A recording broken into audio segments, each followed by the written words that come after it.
السلام علیکم دوستوں، میں ہوں عریج اور آپ ہیں اس وقت میرے یوٹیوب چینل عریشہ ناولز پہ۔ سب سے پہلے تو آئی ایم ریلی سوری، کیونکہ میں بہت لیٹ ہو چکی ہوں یار۔ پتہ ہے کیا، میرا کھوتا عریج سلیم، اس نے بولا کہ اگر 2 ایپیسوڈ نہیں آئی تو مجھ سے بات نہیں کرنا تو اس نے بولا کہ آج سرپرائز ایپیسوڈ ہونا چاہیے۔ تو بس پھر آپ لوگ سوچ لو، دوست کو منانے کے لیے بڑے پاپڑ بیلنے پڑتے ہیں، اور بس ہم نے بھی پاپڑ بیلے ہیں، اور انہی پاپڑوں کے چکر میں نا اتنا زیادہ لیٹ ہو گیا، اور میرے ریڈر بیچارے اتنے وہ سیڈ ایموجیز سینڈ کر رہے ہیں۔ تو آئی ایم ریلی سوری یارو، آئی ایم ریلی سوری۔ وہ میں آپ لوگوں کے لیے کر رہی تھی یار، آپ کو ڈبل ایپیسوڈ دینے کے چکر میں نا یہ سب کچھ ہوا ہے۔ تو ہم سب سے پہلے 16ویں ایپیسوڈ جلدی سے ریکارڈ کرتے ہیں، پھر ہم نے 17ویں بھی کرنی ہے۔ تو لیٹس اسٹارٹ۔ کبھی یوں بھی ہماری ونر ہے ہانیہ چیمہ آج کی، وہ بتانا ضروری تھا۔ کل بھی میں نے اینڈ پہ بتایا، تو نیچے کمنٹ آ رہے تھے کہ اینڈ پہ جا کر بتایا، ہم ویٹ کر رہے تھے۔ تو آئی ایم ریلی سوری۔ آج کی ہماری ہے ہانیہ، اس نے سب سے زیادہ زبردست ریویو دیا ہے۔ تو لیٹس اسٹارٹ آج کی ایپیسوڈ۔ کبھی یوں بھی میرے دل میں تو، قسط نمبر 16، تحریر عریج شاہ۔ تناوش لاکٹ پہن کر واپس باہر آئی تو اب تک وہیں کھڑا اس کا انتظار کر رہا تھا۔ اسے باہر آتے دیکھ کر اس نے ایک تفصیلی نظر اسے دیکھا تھا، اور پھر اس کے قریب آتے ہوئے دوپٹہ سائیڈ ہٹا کر اس کے پیچھے کھڑا ہوا، اور اس کے لاکٹ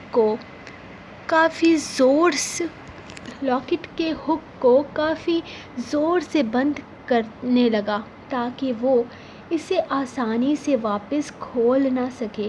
آج کے بعد اگر یہ تمہاری گردن سے ہٹی یا میں نے اسے غائب دیکھا تو یاد رکھنا، تمہاری یہ گردن تمہارے جسم کا حصہ نہیں رہے گی۔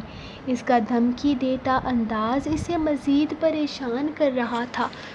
سوری، میں آئندہ خیال رکھوں گی، اس نے گھبراتے ہوئے لہجے میں کہا۔ ہاں بیبی گرل، تمہیں دھیان رکھنا بھی چاہیے۔ اور کیا کہتے ہیں، شوہر کا حکم پتھر پر لکیر ہوتا ہے، تو تمہارے لیے میرا حکم پتھر پر لکیر ہی ہونا چاہیے۔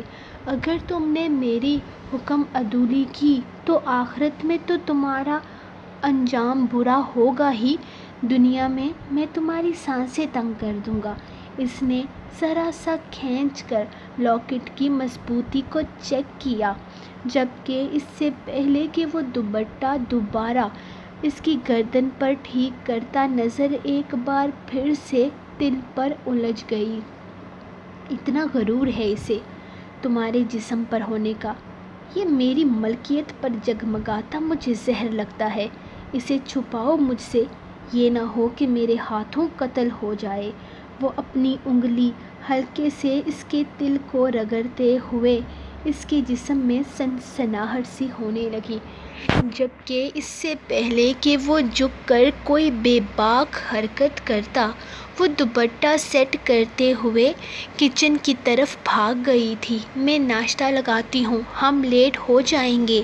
اس نے تیز سانسوں سے بس اتنے ہی الفاظ ادا کیے تھے، جبکہ تاشفین کے لبوں پر گہری مسکراہٹ آئی تھی۔ ویسے کالج میں تم مجھے مس کرتی ہو؟ وہ ناشتہ کر رہے تھے جب اچانک اس نے سوال کیا۔ وہ حیرانگی سے اسے دیکھنے لگی۔ اب اسے کیا دورہ پڑا تھا وہ سمجھ نہیں پا رہی تھی۔ وہ پرسوں سے ہی عجیب طرح کی حرکتیں کر رہا تھا۔ دیکھیں، آپ یہ سب کچھ کیوں کر رہے ہیں میں نہیں جانتی، لیکن جو پوچھ رہا ہوں تم اس کا جواب دو۔ ویسے تمہاری آواز نہیں نکلتی، اور جب میں سوال کرتا ہوں تو فضول کے الفاظ ضائع کرنے لگ جاتی ہو۔ پوچھ رہا ہوں کیا جب میں گھر پر نہیں ہوتا یا جب تم کالج میں ہوتی ہو تم مجھے مس کرتی ہو یا نہیں؟ وہ اس کی بات کاٹتے ہوئے بولا۔ نظر اس کے حسین چہرے پر تھی، شاید وہ ہاں کہے گی۔ ہم لیٹ ہو رہے ہیں، آپ جلدی سے ناشتہ کر لیں، دیکھیں 9 بجنے والے ہیں۔ اس نے اس کا دھیان گھڑی کی طرف دلانے کی کوشش کی تھی۔ ہاں تو کیا، زندگی میں پہلی دفعہ بجنے والے ہیں، کل بھی بجے تھے، پرسوں بھی، بلکہ جب سے گھڑی بنی ہے تب سے 9 بجتے ہی آئے ہیں۔ تم فضول باتیں چھوڑ کر میری بات کا جواب بھی دے سکتی ہو۔ وہ اس کو اپنی باتوں کا جواب دینے کے بجائے فضول باتیں کرنے پر چڑھنے لگا تھا۔ جی میں وہ ہاں، اگر میرے بارے میں بات کر سکتی ہو تو کرو، ورنہ بہتر ہوگا کہ تم اپنے الفاظ ضائع نہ کرو۔ ویسے بھی گن گن کر نکالتی ہو گلے سے الفاظ۔ جلدی ناشتہ کرو، لیٹ ہو رہے ہیں۔ وہ بدمزہ ہوتے ہوئے اٹھا تھا۔ اس نے ٹھیک سے ناشتہ تک نہیں کیا، جس کے بارے میں سوچ کر اسے افسوس ہو رہا تھا۔ جب تک وہ ناشتہ کر رہی تھی تب تک وہ تیار ہو چکا تھا۔ آرام سے ناشتہ کر کے اٹھو، تم اس کمرے سے باہر نکلتے دیکھ کر وہ فوراً اٹھنے لگی تھی جب اس نے سختی سے کہا، ہو گیا میرا۔ وہ منمنائی تھی، کیا کہا؟ پھر سے کہنا۔ وہ کان اس کے قریب کرتے ہوئے بولا تو وہ نفی میں سر ہلاتی واپس بیٹھ گئی۔ کھا رہی ہوں، اسے تھوڑی سی آواز سنائی دی، جبکہ وہ ہاں میں سر ہلاتا سامنے کرسی پر بیٹھ گیا۔ جبکہ وہ اسے دیکھ رہا تھا، اس نے نہ چاہتے ہوئے بھی کھانا کھانا پڑ رہا تھا۔ یہ کپڑے کیوں پہن رہی ہو؟ جو میں نے دلائے تھے وہ پہنو نا۔ وہ بیڈ پر اس کے کپڑے دیکھ کر کہنے لگا، وہ ابھی تک وہی کپڑے استعمال کر رہی تھی جو پاکستان سے لے کر آئی تھی، جبکہ اسے اپنے کمرے میں دیکھ کر وہ ایک لمحے کے لیے تو حیران رہ گئی۔ وہ پہلی دفعہ تو نہیں آیا تھا، لیکن اس کے ہوش و حواس میں پہلی دفعہ ہی آیا تھا۔ وہ جو آپ نے کپڑے دلائے ہیں وہ کافی کام والے ہیں، تو ایسے کپڑے کالج میں پہن کر نہیں جا سکتی، اور ویسے بھی تو کالج میں نے اوپر عبایا پہنا ہوتا ہے جو میں اتارتی ہی نہیں سارا دن۔ کسی کو پتہ ہی نہیں چلتا کہ نیچے میں نے کیا پہنا ہے۔ عبایا کے اندر کچھ بھی چل جاتا ہے، لیکن بھاری کپڑے پہن کر نہیں جا سکتی، اچھا محسوس نہیں ہوتا، اور پھر گرمی بھی لگتی ہے۔ اس نے گردن جھکا کر آہستہ آہستہ اسے جواب دیا تھا، جبکہ اس کی بات سمجھ کر وہ ہاں میں سر ہلا گیا۔ ہاں، آج جب میں تمہیں واپس لینے کے لیے آؤں گا تو میرے ساتھ شاپنگ پر چلنا۔ ہم تمہارے لیے ہلکے کپڑے لیں گے، موسم کی مناسبت سے، جو تم آسانی سے پہن کر کہیں بھی جا سکو، اور گھر میں جو تمہیں گرمی نہیں لگتی نا، تو جو کپڑے میں نے تمہیں دلائے ہیں وہ گھر میں پہنا کرو۔ آج کے بعد تمہیں ان کپڑوں میں نہ دیکھوں میں، بلکہ پھینک دو ان سب کو، ضرورت نہیں ہے یہ پہننے کی۔ وہ حکم دے رہا تھا، جبکہ اس کا یہ حکم اسے پسند نہیں آیا تھا۔ اتنے خوبصورت تو ہیں میرے کپڑے، کیا خرابی ہے ان میں؟ سب نئے ہیں، تائی امی نے بنوا کر دیے تھے یہاں آنے سے پہلے۔ وہ اسے دیکھ کر بتانے لگی، وہ اپنے بالکل نئے کپڑوں کو تو پھینک نہیں سکتی تھی۔ میں نے پوچھا نئے ہیں یا پرانے؟ جو کہا ہے اتنا کرو، اور ہر بات پر اپنے رشتہ داروں کو یاد نہ کرنے لگ جایا کرو۔ وہ حکم دیتا باہر نکل گیا تھا، جبکہ وہ بھی اس کے پیچھے آ رہی تھی، کیونکہ اب وہ لوگ سچ میں کافی زیادہ لیٹ ہو رہے تھے۔ بائک آ کر کالج گیٹ کے باہر رکی۔ جب وہ اس کے بائک سے اترنے لگی، اس نے اچانک اس کا ہاتھ تھام لیا۔ میں پورے 1 بجے آؤں گا تمہیں لینے کے لیے، اور ہاں، مجھے مس کرنا۔ تم ویسے بھی سارا دن کیا کرتی ہو یہاں؟ اچھا ہی ہے نا، تمہیں ایک کام دے کر جا رہا ہوں۔ وہ دلکشی سے مسکراتے ہوئے بول رہا تھا، جبکہ وہ اب بھی حیرانگی سے اسے دیکھ رہی تھی۔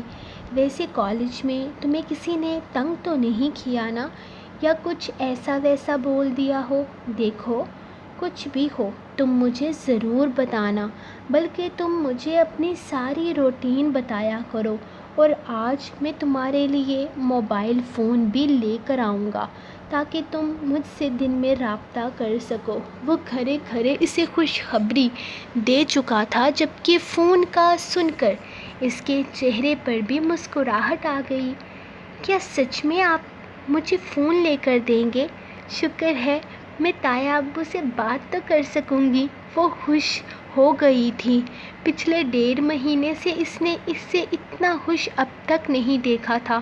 یہ فون میں تمہیں تمہاری ضرورت کے لیے دے رہا ہوں تاکہ کالج میں اگر تمہیں کسی چیز کی ضرورت ہو تو تم مجھ سے رابطہ کر سکو، اپنے رشتہ داروں سے گپے لڑانے کے لیے نہیں۔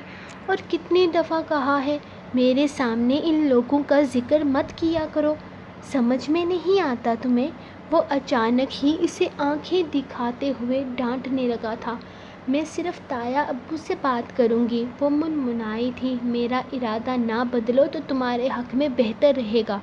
وہ اب بھی اسے دیکھتے ہوئے ذرا سخت لہجے میں گویا ہوا، مطلب صاف تھا کہ وہ اپنا ارادہ بدل سکتا ہے، یعنی فون کی بات یہیں پر ختم ہو جاتی۔ نہیں نہیں، مجھے ضرورت ہے، آپ مجھے لے کر دیں، اس نے جلدی سے کہا تھا، کہیں وہ سچ مچ میں اپنا ارادہ نہ بدل دے۔ اور ویسے بھی وہ کون سا دن میں گھر میں ہوتا تھا، وہ اپنے تایا سے کھل کر باتیں کر سکتی تھی اس کی غیر موجودگی میں۔ جب تم کچھ پلاننگ کرتی ہو نا تو نظر جھکا لیا کرو، کیونکہ تمہاری یہ جو 2 آنکھیں ہیں نا صاف صاف بتا رہی ہیں کہ آنکھوں کے اوپر والے حصے میں کیا چل رہا ہے۔ اب جاؤ، لیٹ ہو رہی ہو تم۔ وہ گھور کر بولا تو وہ ہاں میں سر ہلاتی اندر جانے لگی جب اچانک اس نے اس کا بازو پکڑ کر اپنی طرف کھینچا اور وہ لمحے میں اس کے سینے سے جا لگی۔ Hello, have a good day, goodbye, اس طرح کے الفاظ بولنے پر پابندی ہے؟ وہ اسے خود پر جھکائے ہوئے پوچھ رہا تھا۔ میں بولنے ہی والی تھی، وہ اپنے دھڑکتے دل کو قابو کرتے ہوئے بولی۔ بولنے کے لیے کوئی نہیں کہہ رہا، یہاں پر گڈ بائے کرنے کا ایک طریقہ ہے۔ وہ بے حد نرمی سے اس کے دل پر اپنے لب رکھتے ہوئے اسے اندر تک ہلا گیا تھا، جسم میں لرزش پیدا ہوئی۔ وہ پیچھے ہٹتے ہوئے آگے پیچھے دیکھنے لگی جبکہ اس کے بوکھلائے ہوئے انداز پر تاشفین کے چہرے پر مسکراہٹ آ گئی تھی۔ ڈونٹ وری بیبی گرل، یہاں ایسا کوئی نہیں ہے جو یہ نوٹ کر رہا ہو کہ تم کسی کو گڈ بائے کر رہی ہو۔ چلو اب جاؤ ورنہ کھڑے کھڑے بے ہوش ہو جاؤں گی۔ وہ بائک کو کک مارتے ہوئے بولا تو اگلے ہی لمحے وہ وہاں سے غائب ہوئی تھی۔ ابھی کلاس شروع نہیں ہوئی تھی اور کلاس میں بے باکی سے ادھر ادھر ہوتے لڑکے لڑکیوں کو دیکھ کر اس کا دل خراب ہونے لگا تھا۔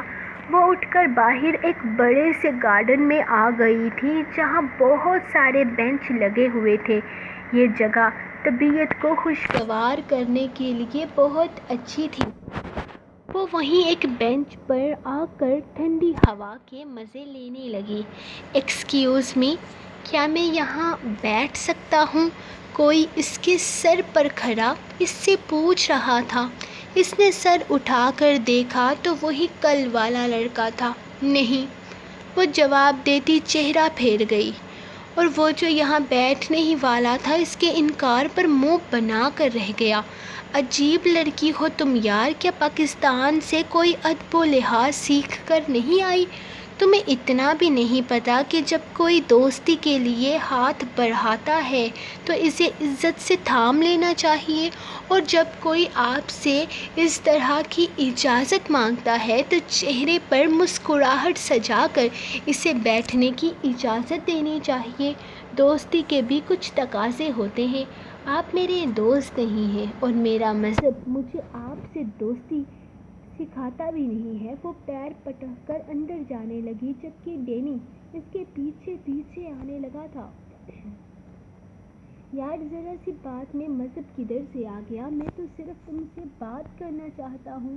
یہی تو مسئلہ ہے آپ لوگوں کے ساتھ، آپ لوگ یہ ذرا ذرا سی باتوں میں سے مذہب کو نکال دیتے ہیں، اسی لیے تو بھول جاتے ہیں مذہب کی اہمیت کو۔ حالانکہ ہمارے مذہب نے ہمیں چھوٹے چھوٹے مسائل اور ذرا ذرا سی باتوں کو بھی حل کیا ہوا ہے۔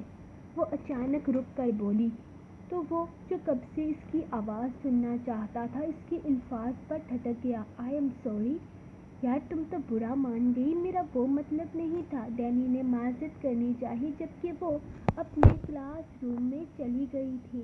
ہائے ڈینی، کیا ہوا؟ تم پریشان لگ رہے ہو۔ کیا آج بھی تمہاری بات نہیں ہو پائی بھابھی سے؟ مجھے نہیں لگتا کہ وہ کسی سے بھی دوستی کریں گی، وہ کافی الگ نیچر کی لڑکی ہے۔ لڑکے تو لڑکے یار، وہ تو اپنی ہی کلاس کی لڑکیوں سے بھی بات نہیں کرتی۔ اس کا دوست اس کے ساتھ بیٹھتے ہوئے کہنے لگا، اس کی کلاس کی لڑکیاں اس قابل بھی نہیں ہیں کہ ان سے بات کی جا سکے۔ خیر کوئی بات نہیں، دوستی میں ان سے کر ہی لوں گا، آج نہیں تو کل سے ہی۔ فی الحال مجھے بس اس بات کا خیال رکھنا ہے کہ کوئی کالج میں انہیں تنگ نہ کرے۔ کالج کے اندر کا تو نہیں پتہ، لیکن باہر ایک انسان ہے جو انہیں کافی تنگ کر رہا تھا آج صبح۔ اس کے دوست کے چہرے پر مسکراہٹ تھی۔ وہ تنگ کرنے کا حق رکھتے ہیں، ڈینی نے شرارت سے کہا۔ چل پھر ٹھیک ہے، کالج کے باہر تیری بھابھی کے باڈی گارڈ وہ، اور اندر تم۔ بھائی تو بالکل بے فکر ہو جانا چاہیے۔ بے فکر؟ اگر بھائی کو پتہ چل گیا نا کہ اس کالج میں پڑھتا ہوں تو مجھے یقین ہے کہ وہ تناوش کو اس کالج سے کسی اور کالج میں شفٹ کر دیں گے۔ وہ ہمارا سایہ بھی اپنی زندگی پر نہیں پڑنے دینا چاہتے۔ وہ افسوس سے بولا۔ یار مجھے سمجھ میں نہیں آتا، تمہارا بھائی تم لوگوں سے اتنی نفرت کیوں کرتا ہے جبکہ تم سب تو اس سے بہت زیادہ پیار کرتے ہو؟ یہ باتیں تمہاری سمجھنے والی ہیں بھی نہیں۔ کوئی اور بات کرو۔ ڈینی اسے دیکھتے ہوئے بات بدل گیا۔ تمہاری بھابھی کا نام کافی مشکل ہے، تناوش۔ اس کے دوست نے منہ ٹیڑھا کر کے اس کا نام لیا تھا، تو ان کا نام رٹ ہی کیوں رہا ہے؟ تو بھابھی بول دیا کر میری طرح۔ اس نے اس کی پریشانی حل کی تھی۔ آج صبح اس کی ساری انفارمیشن نکالتے ہوئے اس نے اس کا نام یاد کیا تھا۔ ہاں یہ بیسٹ آپشن ہے۔ ویسے اس نے مسکرا کر ہاں میں سر ہلایا، جبکہ اب ارادہ کلاس میں جانے کا تھا۔ وہ دونوں سیکنڈ لاسٹ ایئر کے اسٹوڈنٹ تھے۔ اپنی باتوں میں مگن وہ دونوں اپنی کلاس روم میں چلے گئے تھے۔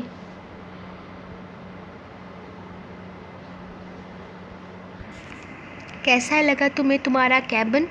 وہ صبح آفس میں آیا تو اس کا کیبن تیار تھا۔ وہ سیدھا اسی طرف آیا تھا۔ جب تھوڑی دیر میں روز یہاں آ گئی۔ بہت زبردست، مجھے یقین نہیں آ رہا میرا اپنا آفس ہے۔ وہ باس کی کرسی پر بیٹھتے ہوئے اس سے زیادہ خود کو یقین دلا رہا تھا۔ یہ سب کچھ تمہاری قابلیت ہے۔ اس نے مسکراتے ہوئے اس کے قریب آتے اس کے کندھے پر ہاتھ رکھا۔ شکریہ میری قابلیت کو پہچاننے کے لیے۔ ویسے میں نے باقی آئیڈیاز کی فائل تیار کر دی ہے۔ اس نے سامنے رکھی فائل کی طرف اشارہ کیا۔ یہ سب کچھ بعد میں کریں گے۔ اس آفس میں صرف تمہیں کام کرنے کے لیے نہیں رکھا گیا، کوئی اور بھی بات کر لیا کرو۔ کافی بورنگ ہو تم۔ صرف کام کام کام۔ وہ اس کے قریب، بے حد قریب تھی۔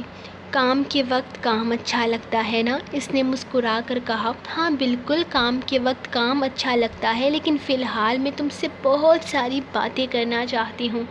ٹھیک ہے کریں باتیں۔ اس نے فائل ایک طرف رکھ دی تھی۔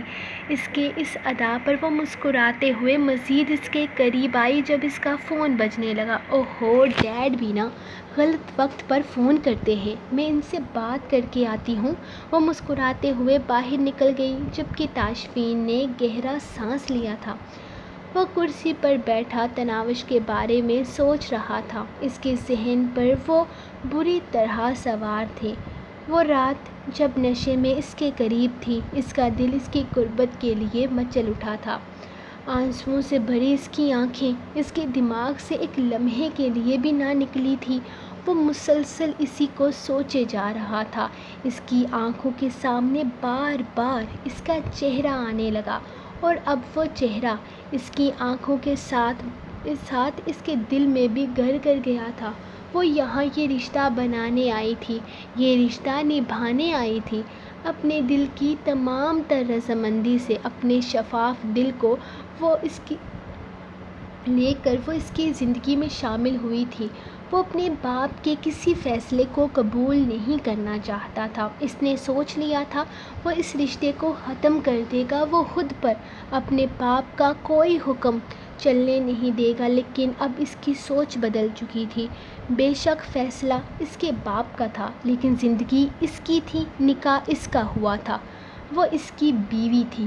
اپنے باپ کے ساتھ شکایت اپنی جگہ، لیکن وہ ایک معصوم سی لڑکی کے دل کو برباد نہیں کر سکتا تھا۔ ہاں، وہ اپنی اور اپنے باپ کی جنگ میں اس معصوم سی لڑکی کو برباد نہیں کر سکتا تھا۔